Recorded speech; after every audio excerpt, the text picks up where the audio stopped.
Hey guys, so now we're going to talk about graphing lines in slope-intercept form. So you may have heard about this form before. Sometimes it gets miscalled. Some people call it by the wrong names. They'll say y-intercept form, or they'll say slope form, or intercept form. It's got to be specifically slope-intercept form. And the reason why, right, because when we write this equation, y equals mx plus b, the m stands for the slope, and the b represents the y-intercept. B represents the y-intercept. Okay, so an easy set of questions that I can ask you is, if I give you an equation like y equals 3x minus 7, you need to identify the slope and the y-intercept. So for the slope, you look for the coefficient of x, the number multiplied by x. That's 3 in this case. And then you look for the constant, or the number on its own that doesn't have x, and that's the y-intercept. So the y-intercept is the point 0, negative 7, right? There's a big hint. It's the y-intercept, and so that's why the negative 7 goes in the y spot of a point. Okay, so for these next three, y equals negative 1/3 x plus 2, slope is negative 1/3, and the y-intercept is 0, 2. Number 3, this one just says y equals x minus 5. Well, there's kind of an invisible 1 there that we don't write. It's assumed. So my slope is 1, and my y-intercept is 0, negative 5. Okay? When there's not a number written for multiplication purposes, we assume it's 1. In 4, we have a different situation. It's y equals 2x, nothing, right? There's nothing there. So the slope is 2, but when there's nothing added or subtracted, the number that represents that is 0. So my y-intercept is going to be 0, 0. It's almost like this says 2x plus 0. Okay, now when we want to graph it, or sometimes the equation isn't in slope-intercept form.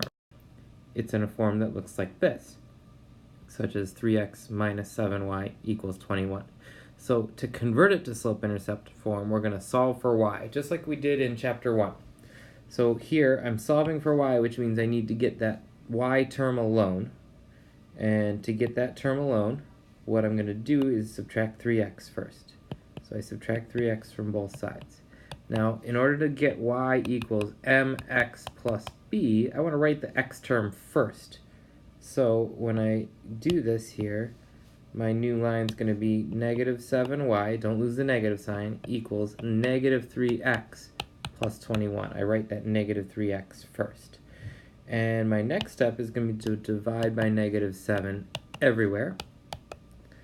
And that gives me a resulting final equation of y equals negative 3 divided by negative 7 gives me positive 3/7 x. And then 21 divided by negative 7 is minus 3.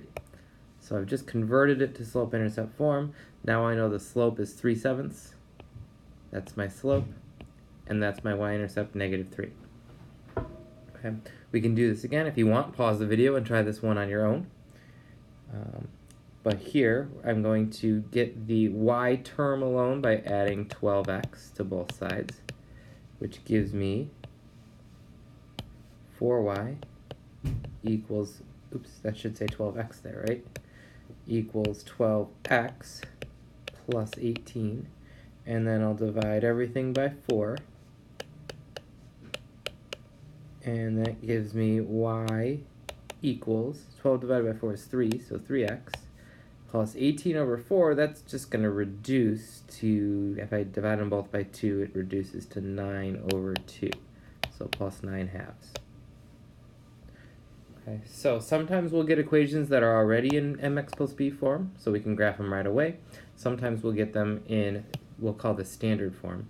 And sometimes when it's in standard form, we have to convert it to slope-intercept form. Okay, so let's try graphing a couple. You'll have to, if you have graph paper, you can make a nice graph here. Otherwise, try to make a neat sketch with some evenly spaced tick marks and label your axes and everything. So when I get the equation y equals 3x minus 1, right, what we're going to do here is we're going to write down that my slope is 3 and my y-intercept is -1. So y-intercept is 0, -1. Okay. Now, in order to graph a line, I need 2 points.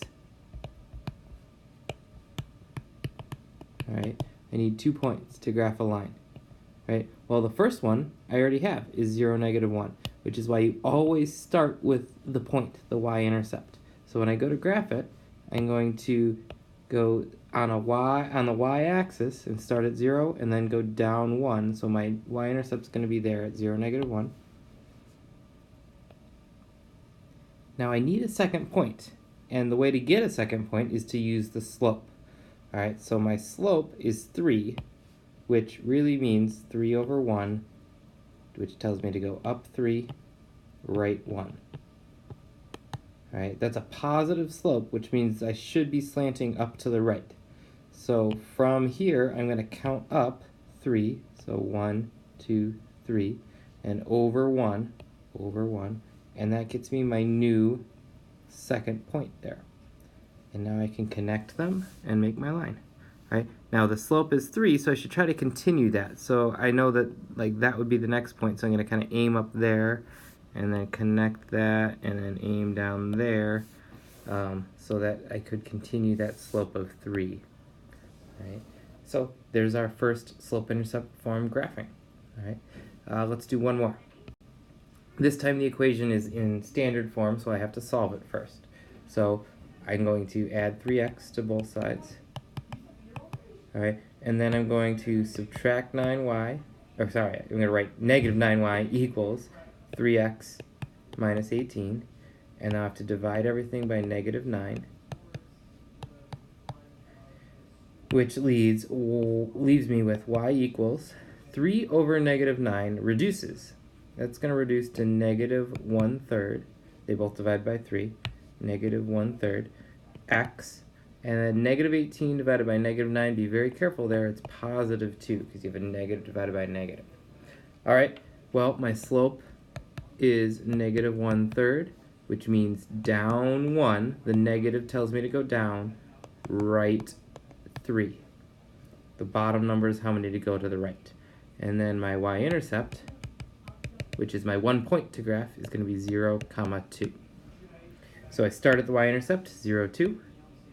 And then to find a second point, I go down 1 and then right 3. And there's my second point. Now I can graph those. Again, you try to make it line up correctly. So like I know if I were to go up 1 and backwards 3, I'd end up there. All right, and so it keeps the slope the same. All right, there's a lot of practice in the binder. If you want some extra practice, we'll do some of that in class too. Have a great weekend.